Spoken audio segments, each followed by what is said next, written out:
depan pagar luar itu ada melihat 3 orang yang mencurigakan, berbadan tegap, rambutnya panjang, gondrong, dan seperti orang intel gimana sih gitu loh. Tapi karena saya tidak pernah melihat, jadi saya kurang tahu seperti apa.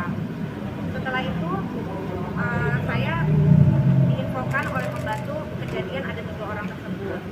Akhirnya saya setelah sholat isya, saya baru makan malam bersama adik saya sekitar jam 10 kurang di hari Minggu ya, di hari Minggu. Lalu pada saat itu tiba-tiba pembantu saya naik, "Ibu, ada orang yang mencari Pak Dito," gitu loh. Nah, orang ini siapa gitu loh. Saya nggak tahu siapa.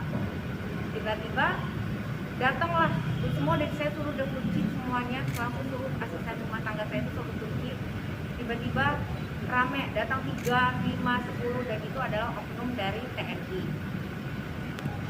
Jadi pada pukul 22 itu saya langsung panik, ada apa ini?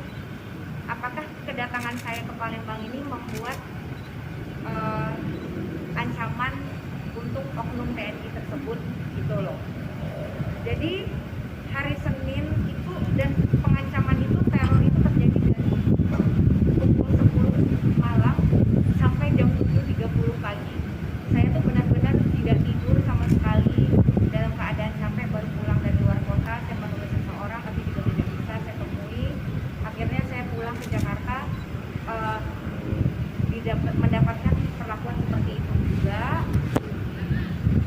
Saya tidak bisa beribadah, sahur juga tidak tenang, tidur juga tidak bisa gitu. Akhirnya saya melaporkanlah ke Puspom TNI Baiport waktu itu.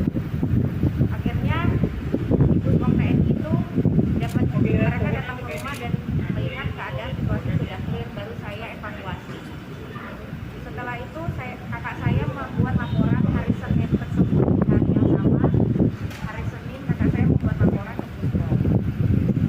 Nah, kenapa saya akhirnya datang ke sini?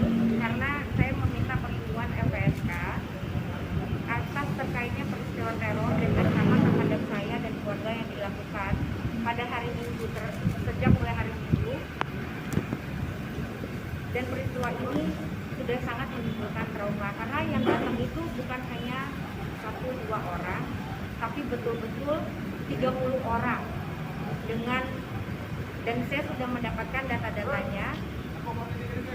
Orang itu pada malam itu di ketuanya itu adalah inisialnya KS, pangkatnya letkol, satuannya infanteri. Jadi mereka melakukan hal itu kepada saya sendiri juga bingung. Saya ini kan keluarga sipil. Kalaupun saya melakukan tindak kriminal, yang